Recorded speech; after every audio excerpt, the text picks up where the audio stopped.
Hi, everyone. This is the 50 States Highpointing podcast and YouTube channel. What started off as a project for a communications class has turned into something that I actually love doing. I have the privilege of providing the platform for people to talk about the extraordinary things they do in the outdoors. Highpointing is the challenge of reaching the highest elevation in each of the 50 states. Highpointers don't get paid for their hobby. No one is sponsored by an outdoor company. And people fit this challenge into their everyday lives that also include careers and family. I found through these interviews that people who attempt this challenge are incredible and genuinely enjoy talking about their experiences. If you consider yourself a Highpointer and you want to share your story on this podcast or interview, please send me an email at 50stateshighpointingpodcast@gmail.com. It has been a pleasure speaking with every Highpointer. I hope you enjoy.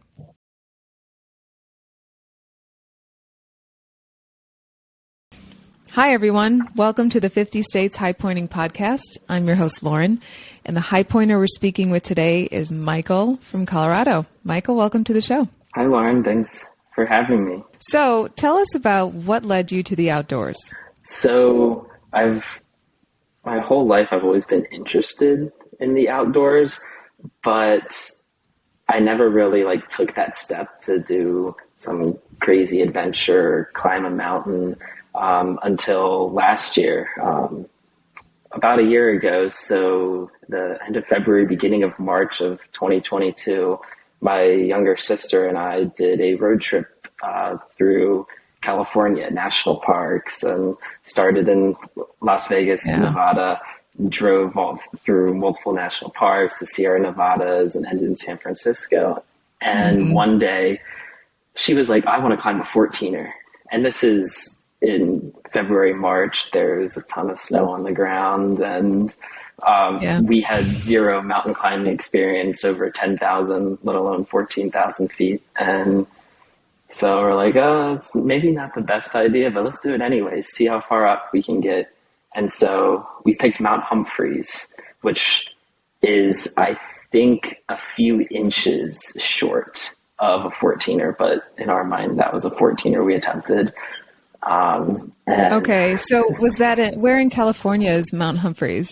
It's in the Sierra Nevadas. So if you're familiar with Whitney in California, it's drive-wise to trailheads, it's 30 minutes north of Whitney. Okay, so closer to Bishop? Yeah, closer to Bishop. And cool. So this turned into just a crazy adventure where we're driving our car through a road that definitely hadn't been driven on in a few days, if not a week. And there's snow and just the ruts and the rocks going up and down. But we want to climb this mountain. And so we started climbing, started a little later than we wanted just because we didn't have experience. And that was just the views going up, going through the snow. The trail was covered, so we kind of made our own trail and just beeline to a point we saw. And we made it to, it was called Peaklet Peak. Someone told us, it was around 12,100 feet. We're like, okay, we need to turn around. And it's getting too late. And we made a really good decision. About 36 hours before, we were in Death Valley National Park. And so we were below sea level. And so now we're 12,000 difference. And my sister was feeling the altitude sickness. We're like, okay, let's go down. But going through was snow. This part where you fell in was almost up to your shoulders. Post-holing, we're body holing. And so just that whole adventure of going into the mountains, and just, it's not about climbing the mountain and getting up there. It was oh, hey, it's cool to climb the mountain, but just going through the snow to get up there, the trees, sliding down the mountain some of the way, and then stopping yourself, going up these slopes that are really steep, and your footprints, when we're making the trails to go up steps, our steps were literally a toe. We could fit a toe or two in, and kicking, just because of how low packed the snow was. And that was like, wow, this is really fun. I want to do this more.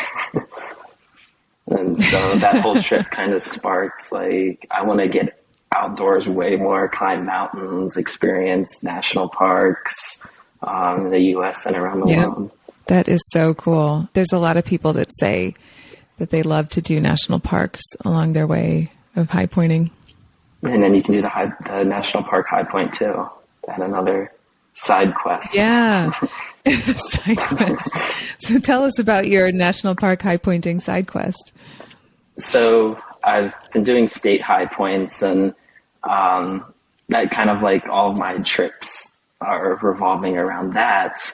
But I didn't want to just bag the peak and then leave. And so I was like, okay, what else can I experience while I'm in these parts of the country that I've never been to before? So now when I plan my trips, like, okay, what high points are in a certain area? What national parks are in a certain area? And so like just recently, I did a trip down through Oklahoma, New Mexico, and Texas. And I was like, okay, well, I'm going to do the Oklahoma high point. I'm going to do the Texas high point. I'll come back another day for New Mexico. I'm not by myself. But say, well, I have a week. Where else can I go? I saw, okay, Carlsbad Caverns National Park. I've never been there. Yeah. Guadalupe Mountains National Park, which is where the Texas high point is, Guadalupe Peak. I didn't even know that was a national park before doing my research for this trip. Like a week before, I was like, that's news to me. And then Big Bend, which was incredible. I loved Big Bend. And so I'm going to these like national parks too and trying to see what they're like, because they're just so different from where I've lived in the US and Maryland and now in Colorado. And so what can I do while I'm here? And after doing high pointing for about 9 months now, it's like, well, I started going down all these different rabbit holes and hear about country high points. You hear about county high points, which is incredible. And then it's like national park high points. So, well, okay, I'll do these national park high points while I'm there as well. Do some hikes, and then one of the hikes that I choose would be the national park high point, which is, I think, super unique. But it's, I guess, it's kind of like a side quest where I'm like, I just want to experience these things, and if I can go do these things, I'll do it. And so now I have my list for national park high points as well as state high points. That is so cool. I kind of do that a little bit too. I was in Saguaro National Park not too long. I mean, I live in Arizona, and I was like, well, all right, I don't have a lot of time today. What can I do? What's the highest point? I was like, oh, all right, I'll do that. And then right now we live next to a national wildlife refuge. And so my husband and I, the first thing we did, we found the high point there and climbed it. I swear, once you start doing these state high points, then every single hike you do is like, is this a high point somewhere? How can I turn this into like a high point? And that's kind of what's happening to me. It sounds like something similar for you. Just, is it like an obsession kind of? It is. And like, even if I don't climb the high point, I just want to know what it is. If I'm in a national park or something. That is so funny. Oh, we were just in the Channel Islands National Park in California.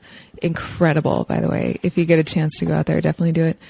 And we stayed on Santa Cruz Island. We camped there for 3 nights, and we're like, well, we have to go to the highest peak, obviously.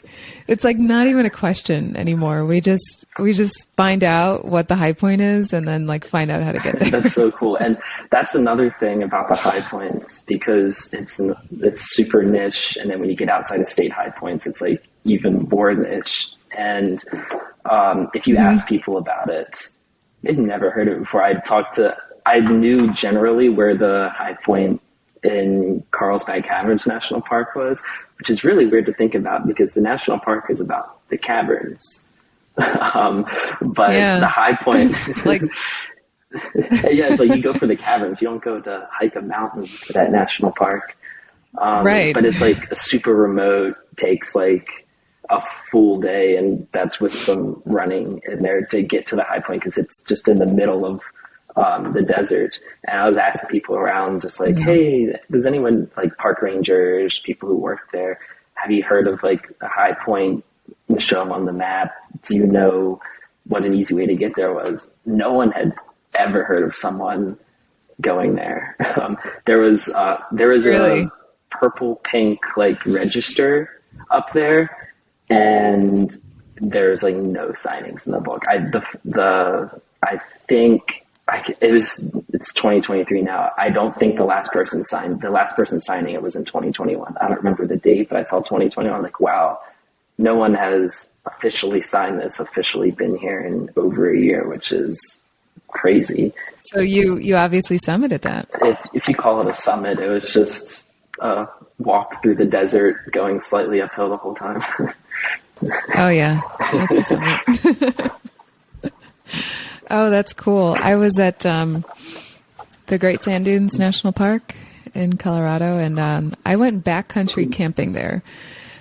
And their regular campground was closed. That's why that was like my only option. And I was on my way from Arizona to North Carolina, and I tried to incorporate some adventure into that. So I went to Monument Valley. I stayed in my little tent at the KOA outside of Monument Valley, and then I drove to the Great Sand Dunes, and I got a backcountry camping permit.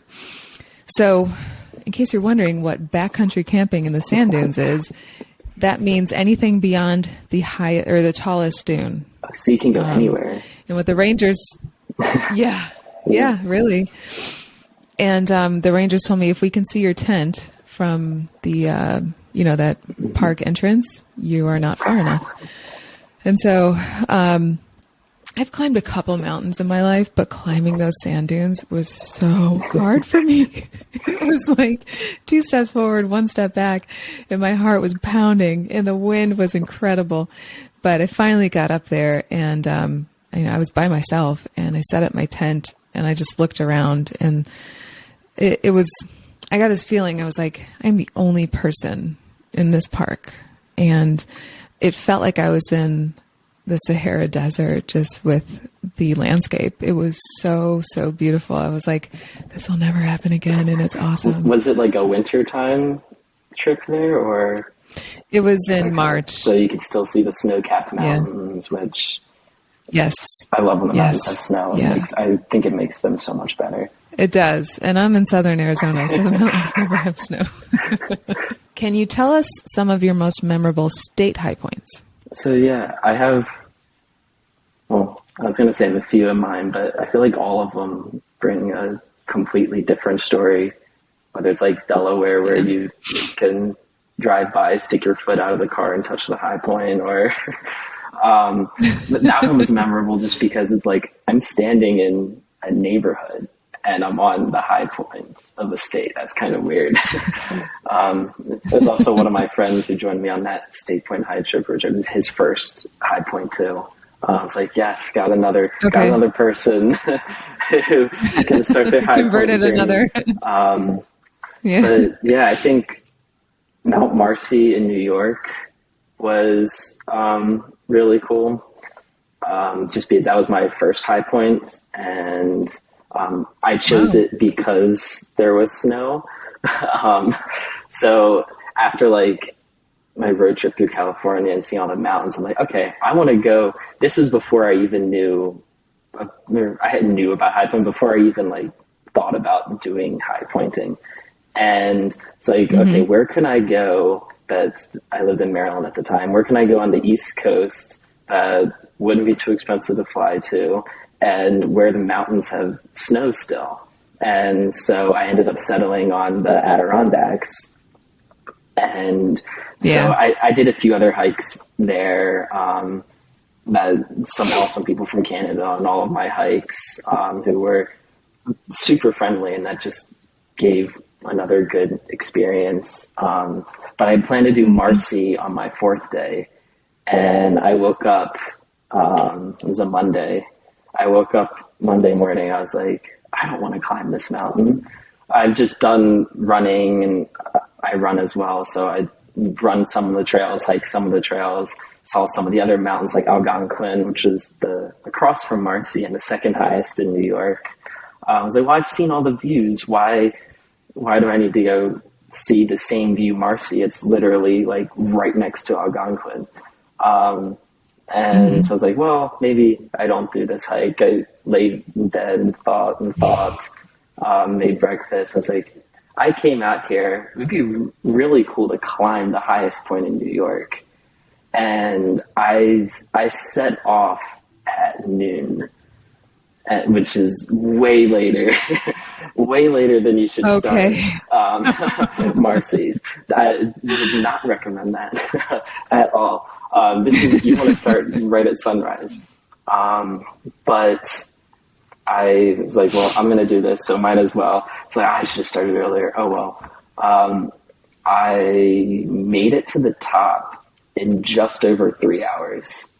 And I was shocked. I think my mind was like, I need to get this done. I need to climb this high point. And most of the trail, like down below 4,000 feet, maybe 4,500, didn't really have snow, but there was still the monorail from when the snow on the outside of the trail melts, but there's still snow like in the middle of the trail where people had packed down all winter from walking on it. Okay. That's what the monorail is. So I had to use spikes, so I put my micro spikes on, and I think that made that hike so much easier than going over the rock. Sure. I wasn't pushing through snow until the last mile, 2 miles, but I had just this layer of ice that I was going over with the micro spikes. I swear that just made me go faster. So now I'm thinking, okay, I want to climb these mountains like when there's snow and weather like this, because it's so much nicer than just stepping on rocks the whole time. You kind of have like a flat paved path almost. And so I made it there way quicker than I thought I would. I spent like an hour and a half up there just looking at the views and eating, calling family, called my mom. It's like, hey, I'm on the highest point in New York right now. And just FaceTiming. And I remember we talked for like probably 45 minutes or an hour on FaceTime up there and just showing the views, talking to the few other people who were up there. But that's when I was sitting up there, or I was like, at first I was like, oh, it'd be cool to climb the tallest peak in New York while I'm in the Adirondacks. And I got thinking, well, it would be cool to climb the highest peak in every state. Like, that seems kind of doable. So on top of Marcy, after my first high point, I decided I'm going to go and try all of these state high points and see what I can do. Wow. Going down Marcy too, when I was going back, I did it, humble brag, just because I think it's so fast. I did it in like 2 hours and 40 minutes to go down Marcy, and I was just poles in the ground, micro spikes on, just going. Were you running? This one, no, it was more just like a fast walk for this, because I was just so tired. My legs were so sore from the past few days, and I don't know, that I just was like, wow, okay, I can do these types of mountains it's kind of like an epiphany. Like, I can do, forget, Marcy is 14 or 16 miles. It's either 14 or 16. Can't remember the exact number. I was like, wow, okay, I can do these. I never thought I'd be able to do I'll average it out, 15-mile hike. So now I'm like, okay, I can do these types of hikes.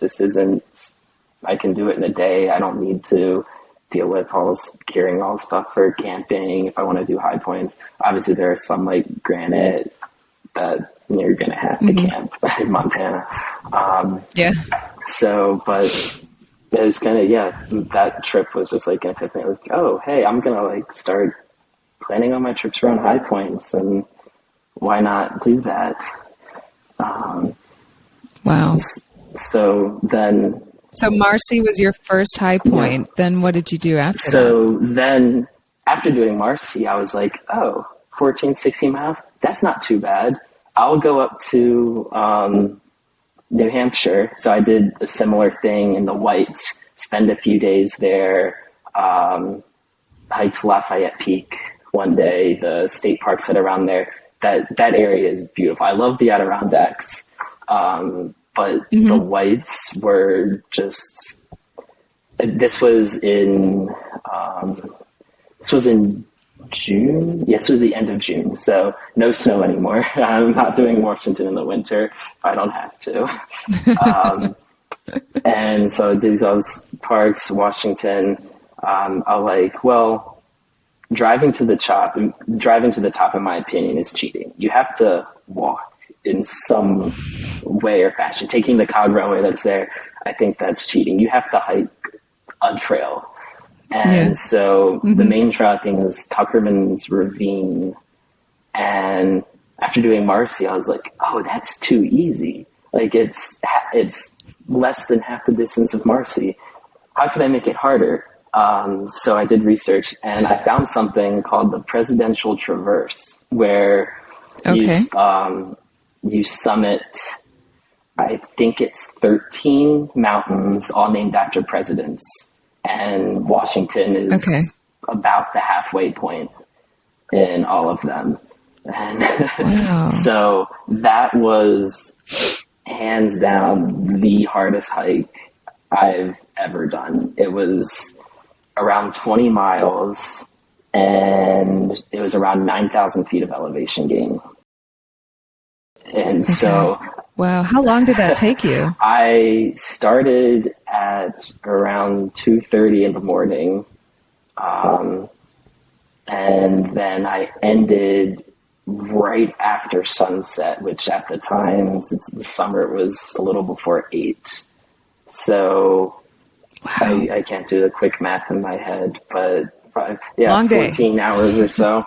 And I was planning on starting even earlier. And I woke up, my alarm set for 1 o'clock to go do this hike. And I started rolling around in bed and reading about bears. And I'm going hiking before the Adirondacks and now this trip, I'd never done solo trips before.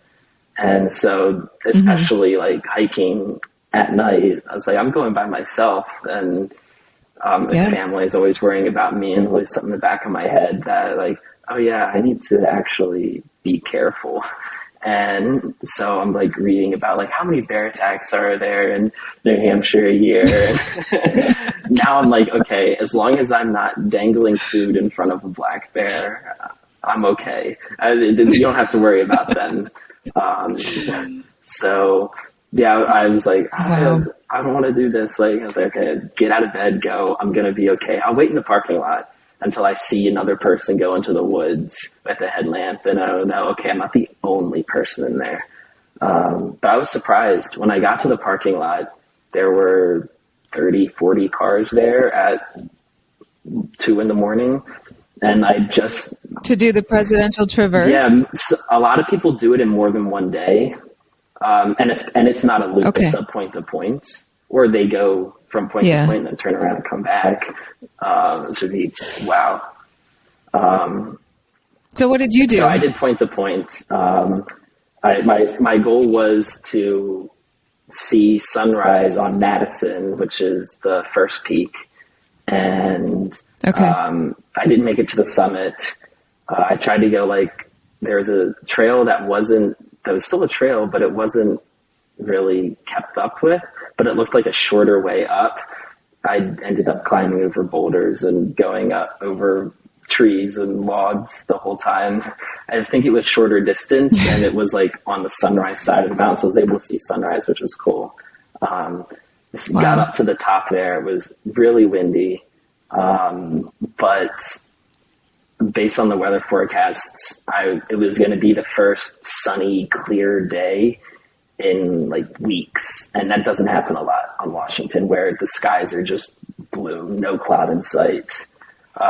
Seeing that, I was like, okay, today's going to be a good day. And then I looked at all the mountains that I had to go, because a lot of times you do a peak, you go up and then you go down. For this, you go up, down, up, down, up, down, up, down over all of the peaks. So you still have Wow. elevation to gain. You're only halfway through the elevation when you get up to Washington. Wow. But that's doing it in a day was probably pushing it for me at the time, just because I had just begun stuff like this, and this was way out of my league. I was trying to overachieve, I guess, but Well, you did it. made it through. Talked to some awesome people. That's one thing I love about these hikes, and like the people who are doing it in 2 or 3 days. They're like, "Why are you doing it in a day?" But it was really cool because on the trail there, they had the huts at different parts along the trail. And when I thought hut, I was like, okay, it's just like a little like 10-foot by 10-foot shack that has walls on 3 sides. But these were full blown like resort style, not fancy, but like they looked like a really fancy cabin in the woods. Had a kitchen, had a room with like a bunch of bunk beds, picnic table area. They were massive, and I'd never thought I would see something like that. Just in the middle, in the middle of the mountains. It kind of reminded me of like, I guess like the ski resorts in Europe and in the US, but like a part of Europe where they have like the fancy ski lodges at the top. And it's like, okay, they have that for hiking too. That is cool. But wow, I've never spoken with anyone that's done that presidential traverse. yeah, I'll have to, I don't remember the exact details, but it's one of the hardest hikes I've ever done. And then when I look back at it, online, it's like supposed to be one of the hardest hikes, in, the US, like one of the harder day hikes. I just pulled it up on All Trails. It says 20 miles and 8,000 feet of elevation. I know that's a little off because I had over 20 miles and I had hit 9,000 elevation, but that's probably me just going up and down, trying to get pictures of views too. And, but yeah, the hardest part was I was doing a solo trip, and it's a point to point trail. Yeah. And so I hit, right. How'd you get back? I hit the top of Washington, sit down, like, okay, I need to eat a lot of food. So I had packed a bunch of beef jerky and granola every hike I go on. That's my breakfast, lunch, dinner. So rested for a little bit. The views up there were amazing. But it was like, okay, well, I need to get going. So Washington was like the 6th one or 7th one. So it's about halfway, had the rest of the ones to go through over the peaks. And I checked at the top. I had ordered a taxi service to pick me up at a certain time. And I probably wasn't going to reach that time. So I was hoping that like I could call them, get into contact with them. I called, no answer. Okay, whatever. I'll wait till I'm on another peak and then we'll have service there. About 3 hours before I finished, I get a call from the taxi cab service. And they tell me I missed the call because they called when I didn't have service, and I was on one of the last peaks. And they go, we can't pick you up anymore. Sorry for the inconvenience. And that was the end of the message. No. So I'm like, great. What am I going to do now? Walking through, and like I tried to do something on Uber and Lyft just aren't really a thing there. No, those rideshare apps, you can't really get one. And so I like called 2 other taxi places because I emailed someone in one of the state parks nearby before. It's like, how do I get back? They recommended me some, and everyone's like, no, it's too late. Like we can't do it. We have to schedule it more than a day in advance. Like we can get you tomorrow. I'm like, well, I don't really have any camping stuff with me. So now at this point though, my legs were hitting mile 15, mile 16. My legs are absolutely dead. I can't feel them at this point after all the elevation. And so I'm like, I call up I was calling friends, and I finally, okay, I'm gonna call my mom, and I might break down. And so I'm like, hey mom, I don't know how I'm gonna get back, and I'm still walking on the trail, and I just want to sit down and be done with hiking. It was funny, like, And where is your she's mom? back in Maryland at the time, Okay. and so I'm like, just talk me through this. Like, just talk to me about anything. I just need to hear a voice, something in the background to keep me going. Yeah. And so finally, we're talking, finally get to the parking lot, and I hear people's voices behind me. I'm like, okay, maybe I can like ask them to like help drive me somewhere. Also, I hang up and I talk to them, and one was from New Hampshire, and another person was from Maryland and had actually run track like me, but at a different school in Maryland. And we had definitely run at the same time at the same track meet, but had never met before. This is, and so they both, it was, what are their names? Matt and Lydia. And they're like, I'm like, it's an hour, 20 minutes out of your guys' way to take me back to the trailhead, because you have to go up and then like around the whites and then back down south of the trailhead. And they're like, okay, we'll drive you. And so thankfully for them, they were able to drive me all the way back before they drove back more south in New Hampshire. And so, and that's, again, one of the great things, these people who do these hikes, they had done like they had done 2 or 3 peaks, they said, near the end of the trail. But everyone is so nice and helpful. And a lot of people I've just meet on these trails, they want to talk, they want to help you out. If you need food, they'll like give you their lunch. And if you need water, people will gladly give you water. It's like everyone's just so friendly and just wants to be helpful. Out there. So I'm really, really grateful for them, because I had no idea what I was going to do to get back. And what a coincidence that you ran track with them, or one of them. Yeah, we had run at the same meet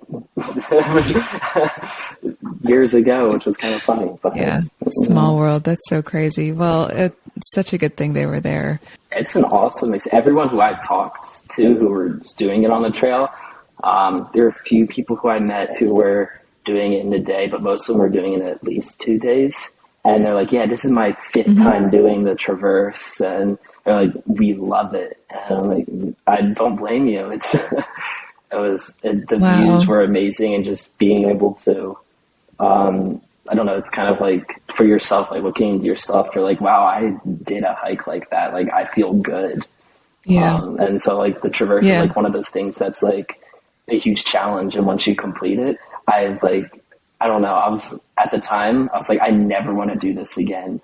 But then like the day after, I was like, wow, I'd love to do that again, but have everything like more prepared. But it just goes to show that you can prepare for like some of these like harder high points and have everything laid out, and who knows what could go wrong. And any number of things could change, the weather, the car not being able to pick you up. So it just adds to the adventure. So you're right. And if you can have an open mind like that and be able to look at it like that, that definitely helps. So was Mount Washington your favorite peak because of that experience? I go back and forth. That was my favorite. I think that was one of my favorite hikes I've done, but it wasn't my favorite peak.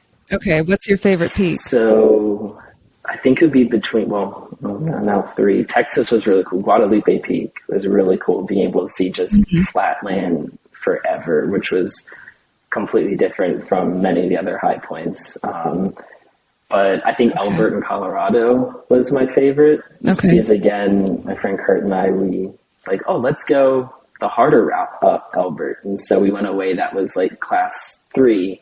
And you're not familiar with class 3. It's like some scrambling with exposure where if you slip, you're going to have some problems. But we had done class 3 stuff before. And so I'm like, oh, let's go this way. the top of Albert was really cool. I'm trying to climb all the 58 or 56, depends who you ask, Colorado 14ers, so the mountains above 14,000 feet. And so Albert being one of them, but also the state high point. But the views up there with all the other mountain ranges. And I did this in September, so there wasn't any snow, but I want to go back and do Albert while there's snow. So sometime this spring, hopefully, go up there and climb that. And because I don't know, I think the mountains just look so much better with the snow, and Albert had one of the best views I've seen. So like views wise and peak wise, Albert would definitely be my favorite. Do you have any stories from high points or hikes that did not go well? I did the Oklahoma high points the end of January, and so we were getting like I'm in Denver, Colorado. We're getting a storm coming through, so I was like, okay, this is the perfect time where I can go south and get away from the storm. Well, the storm decided to follow me. And so the Oklahoma High Point Black Mesa, it's on like the Panhandle. And I swear you can drive through the Panhandle in like 10 minutes. It's like, there's like no Oklahoma there. It's so weird. But I'm driving, and I'm actually writing a blog post on my website about it now. But there's a road, and I'm about 52 miles away, and it's cloudy. You can barely see in front of you. The snow's coming down, and there's a sign that you'd see come out of the fog. It says road not plowed for the next 80 or 100. I forget. It was longer than the 52 miles I had left to go. It was a road not plowed. I look at the road. It's like, oh, this is, this isn't really the best. I made it through the road fine, but the snow was slowly building up. I decided I wasn't going to camp. I was going to sleep in my car. The temperature read 3 degrees on my car when I was there, and it, based on the weather forecast, when I looked after when I had service, it said it dropped below 0 at night, which I did not expect Oklahoma to be that cold, let alone like there to be a blizzard and a few inches of snow in Oklahoma.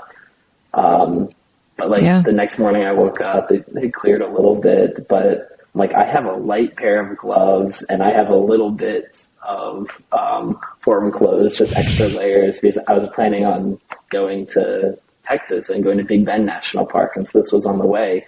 And like the weather there is going to be warm, and right on the Mexico border, it's going to be nice and warm. So I'm like, I don't need all this warm stuff. I wish I had brought my warm gloves. That was one thing that I've invested in, and I haven't done many of the high points out west. So I plan to do that this coming summer and spring, summer, and fall. Since I just recently moved out here, and now they're like more, I can get there more easily. But I bought like a nice warm pair of gloves for doing these snow hikes in Colorado, for climbing the 14,000 foot peaks in Colorado. And that nice mittens with Gore-Tex, that was one of the best things I've ever bought. I never thought that, equipment would make clothes would make so much of a difference while hiking. It's huge. I'm like, wow, this is like super, super comfortable. And like skiing, it's saying it's below 0 with wind chill. Everyone's complaining about their hands, but my hands are nice and warm. Unfortunately, I did not have those gloves, but yeah, I basically hiked through a snowstorm. I like to call it a blizzard because it sounds cooler. But I hiked through a blizzard in Oklahoma to touch the high point. And the high point, 8.8 miles, I thought Oklahoma would be like Mount Sunflower on Kansas, where you can drive up to it. I was like, wow, I did not expect this long of a hike. So it wasn't that it necessarily went bad, but it was everything that happened was so unexpected on that hike. It's not Oklahoma, it's Snowclahoma. And so Oh, nice. there's my pun. There's my pun of the day. I need one of those, like, after the joke drum set, like, things in my podcast. I like made that joke to myself when I was hiking, and I was like laughing to myself along the trail. So what's your next high point? So I have like all of my itineraries planned. And so it's now just going and doing them. So, like looking on a map, seeing, okay, where can I go to and drive to a few high points? What areas in the US do I want to see? And so, right now I'm between 3 different areas, but I'll probably hit it all in the next year. But flying into, Atlanta and then going, and I've done a lot of the East Coast, but I haven't done the southern part of the US yet. So, I could go there, and I was like, okay, in 3 days I could do a road trip and, hit the Atlanta High Point, or the Georgia High Point, Brasstown Bald, go down to Florida and hit Britton Hill, go to Louisiana for Frisco. I think it's Frisco. Then go up to Arkansas, hit Magazine Mountain there, see the Hot Springs State Park, or Hot Springs National Park. So the like, national hey, park, I hit national parks along the way because I need to do more than just high points. And then go back through and hit the Mississippi and Alabama high points. And so, okay, it's about 30 hours of driving. I could probably do that in 3 days. I'll probably make it 4 or 5 days just so I can do some other things while I'm there. That one's on my radar that's probably going to be my next one, because I don't want to do that in the summer when it's super hot. Nope. Nope. Well, in the summer though, they are having a High Pointers convention in Georgia. So if you join the High Pointers Club, which it's like $25 for a year, you get the High Pointers Club magazine, and this podcast is actually going to be featured in that magazine. They have a convention every year, and this year it's going to be in Georgia. And part of the convention is they do that state's high point. So, they do a Saturday hike to Brasstown Bald, and then they have like other events throughout the weekend. And it ends with this big banquet where they announce 48, 49, 50 state high pointers and congratulate them, and then just have, featured guests and stuff like that. So definitely look into that. I put it at the end of all of my videos from now on. I like to think of it as the best kept secret club in the country. I've heard about it a little bit, but I haven't looked into it too much, but that would be cool to be a part of that. Talk with other people who like high points, because my friends, my family, they're so tired of me talking about just mountains in general. Yeah. Like, all you talk about, can you talk about something else? So when you tell your friends and family about all your high pointing, what do they say? They think what I'm doing is really cool, just because it's super unique. They're like, oh, wow, like, state high points. Most people had never heard of that before. If you do hiking, you're like, oh yeah, I know that's the highest point in Colorado. Everyone in Colorado knows Albert's the highest point of Colorado. But a lot of them don't know that, hey, there's this like club, there's these people who are high pointers who go across the states and do all of the states. And so I was like, wow, that's really cool. Then everyone goes, that's the first thing, like, it's really cool. Then usually the second question is, are you going to do Denali, the Alaska high point? Yep. And it's like, why are you going to do Denali? Like, why would you do that? It's like a 3-week thing. And it's like, well, yeah, eventually I have to work myself up there to have those skills. Yeah. The glacial traversing skills, using ice axes, being able to rope up, not doing it by myself. Don't want to do that by myself. I need to find some other people want to do that. But they're like, okay, yeah, are you doing Denali? But then I can talk about these high points, mountains in the U.S., mountains around the world forever. And so then after a little while, everyone's like, talk about something else, please. We're done hearing you talk about mountains. It's cool, but we're mountained out. Well, it's a good goal to have. Oh, yeah. I think so, yeah. So outside of state high pointing, what other high pointing do you do? So this past year in January, I started country high pointing. And so the number is 196 based on the United Nations, 2 observing states, and then Antarctica. So that's up to 196. And so in January of this year, I did my first 3 in Oman, in Jordan, and in United Arab Emirates, which... Oh my gosh. So yeah, I flew, my younger sister was studying abroad this semester in Abu Dhabi, and it's like, well, let's turn it into a trip. Unfortunately, they messed up her visa upon entry and activated a student visa instead of a tourist visa. And this is around like New Year's Eve, and the school's off for winter break. And so we're like, we're going to do all these high points together. And unfortunately, she got stuck there. She had to get medical exams since they activated the wrong visa.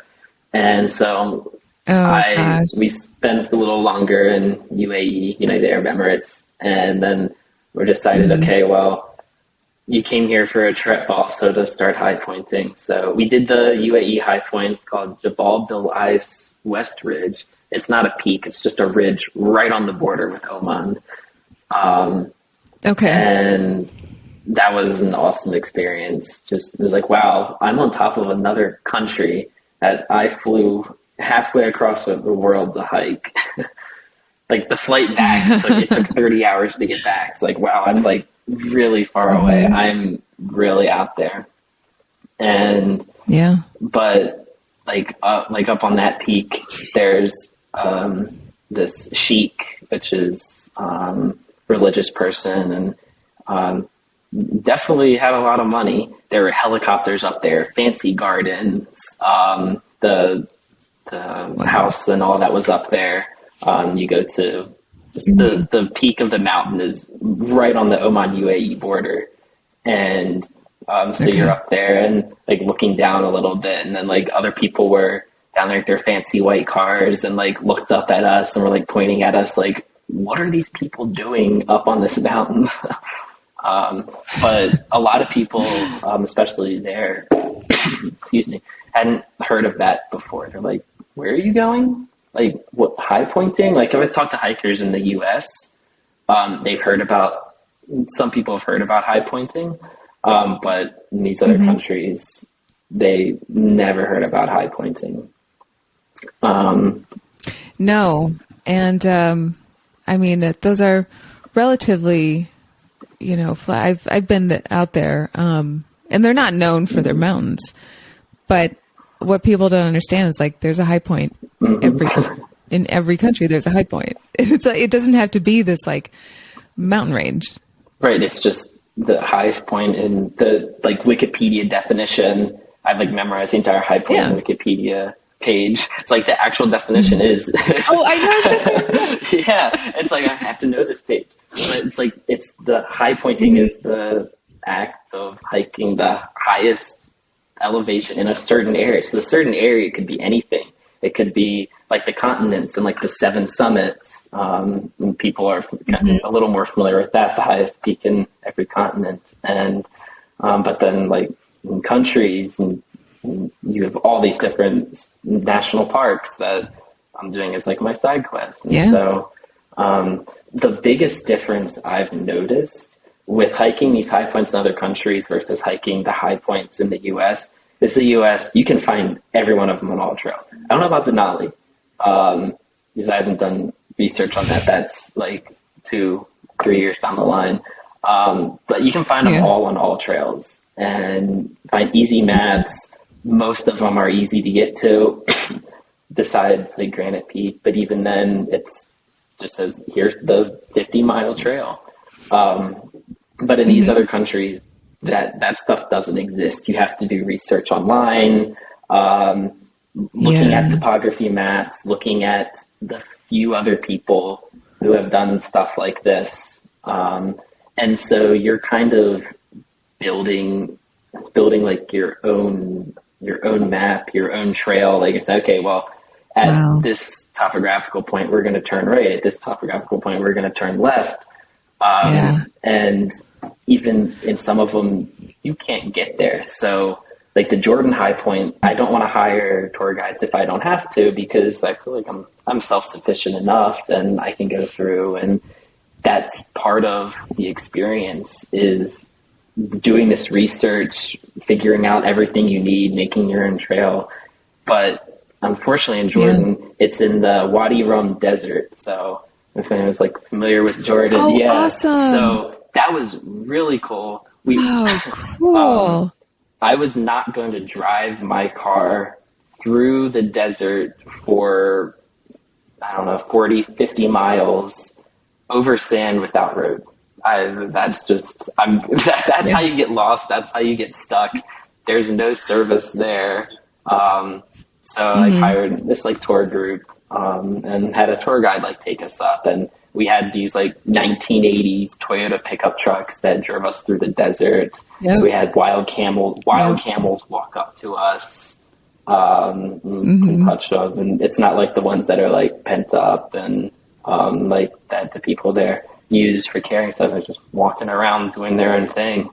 But yeah, the getting there is sometimes like way, way, way harder than the hike and the logistics. And like hiking up, the highest point in Jordan is Jabal Umad Dami, and it was like a 2-mile hike up, about 1,800 feet of elevation. So it was nothing super crazy, good amount of elevation per mile, but it's not like it takes a long time. You can do it in a half day. But just like planning, making sure you can get there, all of that, all of these logistics, is crazy. And that is so incredible. Yeah. I want to go to the Wadi Rum, and I want to go rock climbing there. Yeah. I didn't know it was the Jordanian High Point. Yeah, now that I know it's the Jordanian High Point, of course I want to climb it. But that's a popular, or not popular is the wrong word, because it is like a cultural, treasure.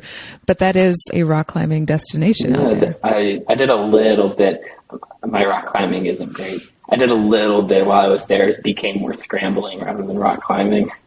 Yeah. Up the side, because I didn't have any ropes or anything. But it looks like over there, it looks like you're on another planet. Like, it makes sense why they film movies like Star Wars and all these like films that are set on other planets filmed there. Everything's super red.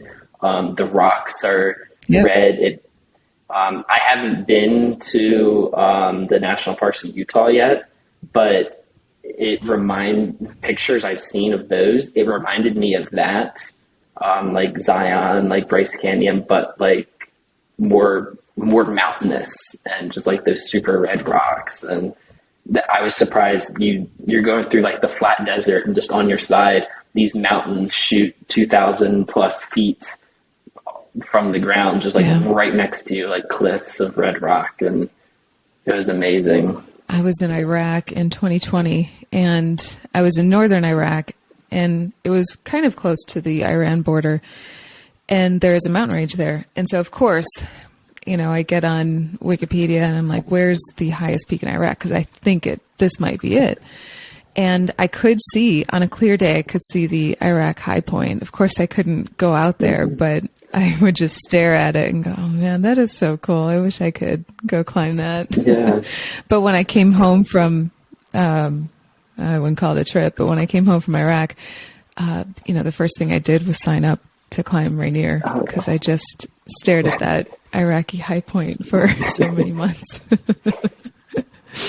But I love it out there. Before I was in the military, I had gone to Abu Dhabi on my way to Thailand, and we got delayed. And so we stayed in Abu Dhabi for like 2 days or something. And I liked Abu Dhabi better than Dubai. Me too, and my sister's the same way. Really? There's just more like cultural treasure there. Exactly. There was like so many tourists. It was like obviously the Burj Khalifa. I'm like, like High Points. That's kind of like a building high point. That'd be cool to summit the building. Yeah. So like did that. But yeah, you're right. Abu Dhabi was more, the culture was like, you feel like you're more of a local rather than a tourist, and you're walking around. There's not these skyscrapers all over. They have all the fancy mosques that are there. Yeah. Well, and just the fact that you can walk around, I felt like Dubai was a very drive heavy city. Like it's not friendly to pedestrians, whereas Abu Dhabi was. And I was in the airport, and I didn't have a place to stay, and so I just kind of walked out of the airport, and the taxi driver was driving a Lexus, and I was like, oh, I don't think I can afford this. And he's like, oh no, this is every taxi in United Arab Emirates. And I'm like, okay. So I said, well, it's kind of early. Can you just drop me off at a Starbucks? He's like, oh, nothing's open this early, but I'll take you on a tour. And I was like, how much is this tour? I was still in college. And he's like, oh, don't worry. It's free. I don't need money. And that's when I realized, like, no one in this country needs your money. And so they're not going to rip you off. So he took me on a tour of the city, and I saw that mosque there. He told me it was the 7th largest mosque in the world. Mm-hmm. The Sheikh Zayed Mosque. Sheikh Zayed Grand Mosque. Is that what it's called? Okay. And I got to go out and see the sunrise over it, and then take a walk along that. There's a kind of a path along the water there. Mm-hmm. Yeah, I was just like so impressed with the city. And then I was like, well, how far is Dubai? And he's like, well, there's a bus that can take you there. I can drive you. And I was like, okay, you are for sure going to charge me for this. And he's like, no. And so he drove me to Dubai. Oh my God. At the time I was living, no, actually this wasn't in college. I was living in Mexico. That's where my first job was out of college. And so I had seen all of these like music videos of these reggaeton like singers in Dubai. And so I saw like those islands, and then that one building it's like the arch with that thing coming up, and it's a hotel. Yeah. I know what you're talking about. I don't know the name. I don't know. Yeah, but he drove me like to all these sites, and I was like, thanks, Ahmad. I had similar experiences just with people in those countries, especially while high pointing too, that like they're super friendly and just want to help you and want to talk with you. And so like there are people who would stare because I stand out over there. Don't fit that culture. And it's not staring out of like, what are you doing here? It's more staring out of curiosity, and they want to like hear your story and like just learn about you. Why are you over here? And I tell them about the high pointing. I had a really good story in the Omani high point. The Omani high point, the actual high point is actually on an active military base, an active air base. And so one of ours? No, the Omani military as an air base on the highest point in Oman, and Jebel Shams, which means Sunshine Mountain, because it's the first part of Oman that gets sun in the morning, which I thought was cool. And so you get up there and like, okay, well, how am I going to get in here? So talking to someone, it's like, oh yeah, he likes hiking. He's like, okay, quick, come in, touch the high point, and then you can leave. And so like, just walked in with this person from the military, and he's like, he was like, kind of like, what are you doing here at first? And then when I mentioned hiking, he's like, oh yeah, I love hiking. And started talking like, the high point is here. He's like, oh yeah, everyone here knows where the high point is. They're like, yeah, all the people in the air base are like, yep, that's where the highest point in Oman is, and we're on it. But that was like right in the evening. And so I had about a 7-mile walk back. This was one of the ones where you have to plan it. You have to say, okay, well, here's the trail. Here's where I can be going to do it, looking at other people's trip reports through random blogs on the internet, and trying to say, okay, what's the best way to do this? And but I'm walking down, this pickup truck pulls up next to me. with 4 guys in it coming from the military base, and the guy just opens his window down and says, "Get in." And I'm like, is this a good get in or a bad get in? And so I was like, he definitely saw my hesitancy. And finally, if like the third or fourth time he said get in, he's like, "I'll take you to your car. Like, you don't have to walk back down." And packed into this car with these 4 other Omanis. And it was like the path because it was on a road for about a mile. And he's like, the path doesn't go that way. Like, I have to get back on the trail to get to my car to go to a different spot. I can't follow this road. He's like, "Oh, no, that's not a problem. We'll drive you." And they drove me back to my car. And I don't know, we talked about, like, it was funny. We had conversations about the differences in the government in the U.S. versus Oman, just like the differences in all of our cultures. And like, it's like so crazy to hear about everything and like their perspectives. And it's amazing how everyone there knows English. Everyone's English is so good. Yeah. And it's like really impressed by that. But yeah, it's like these people, like you were saying before, like, yeah, we'll just drive you and no cost or anything. And they picked me up and just drove me back to my car, which was so much nicer than hiking back in the dark in a foreign country. I'm just surprised that they let you onto their military base.